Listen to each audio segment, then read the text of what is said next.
Grassley joining us right now, Republican of Iowa, very senior player among the Republicans, certainly in the United States Senate. Senator, you have been leery of pile on here with stimulus, and that you wanted to first see how existing stimulus plans are working. How do you feel about this latest attempt? Well, common sense tells me that for two reasons. One, let it play out what we have in place now. It's quite obvious because of the demand for the small business loan program and keeping people employed in those small businesses that money's going to run out maybe even before Congress gets back into session. So filling in that void as a matter of equity for small business so they can all take advantage of it carries out what we came up short 3 weeks ago when we developed the program. So now with all this talk about add on and add on and add on, let's wait and see what needs to be done. We went into this with open eyes 3 weeks ago when we developed this program, and for 3 months. And if the economy doesn't turn around, we have to be back to the drawing board anyway. And let's deal with all these Democrat ideas now. They shouldn't use the leverage of small business needing this money to accomplish a lot of things that right now don't need to be done.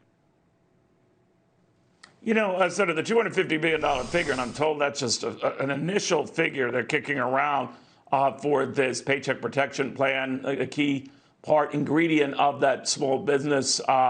Some call it a bailout, others call it a series of loans that can become grants, whatever.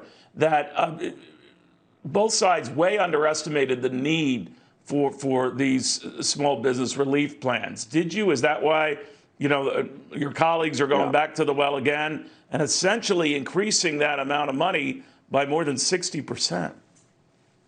Well, it's a lot of money, and if your listeners who are fiscally responsible, as I know you are, and I like that attitude, but this comes from the fact that the government, federal, state, and local, made a decision to shut down the economy. And when the government takes that action, we have responsibility to get the government up and running again. And about 60% of these unemployed people work for small business. So we want to keep that segment of our economy very strong.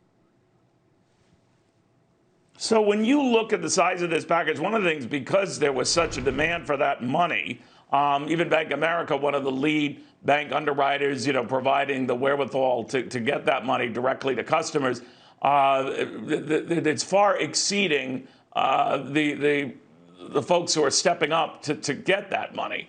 Do you worry that even the $250 billion might not be enough? Well, it's just like I said, a week ago, nobody would have said that we need any more money than the $350 we appropriated 2 weeks ago. So maybe 250 more isn't enough, or maybe it's too much. But we just let's play this slowly and use a little common sense, and not just put a lot of money out there that may not be needed.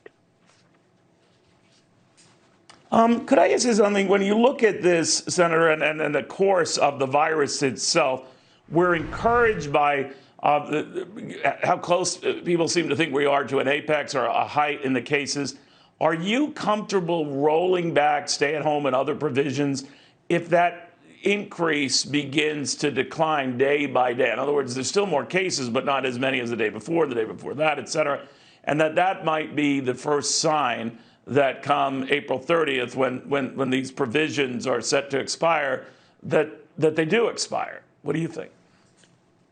Well, I do not want a calendar date to be that determination. And if you were asking me, am I ready to open up the economy? Yes, but based on the advice of public health authorities. So when you see what's happening in China and these other European countries, Italy and France and Germany, that are kicking around rollbacks in some of these lockdown provisions, do you think right now they're moving too soon? China stands out, of course, essentially reopening the Wuhan province, which was ground zero for when this started, as you know, Senator. And it's concerned people, are they jumping the gun? What would you like to see before we jump the gun, or whatever you want to call it? I don't think that I want to base any judgments I make based upon information come out of China, because we have found that they have been lying to us about the amount of problems, and they want to cover up public expressions of it, and they don't allow the free press. So I want to base my judgment on what's going on here in the United States, not France or England or Italy or Hungary or any place else. We got to listen to our own public health people, but there is one benefit to us opening up our economy. We're the engine that drives the world economy. And if the world economy is going to turn around, we've got to turn around the American economy. All right, well put, Senator. Very good hearing you again. Senator Chuck Grassley of Iowa on these latest developments, fast-moving developments at that.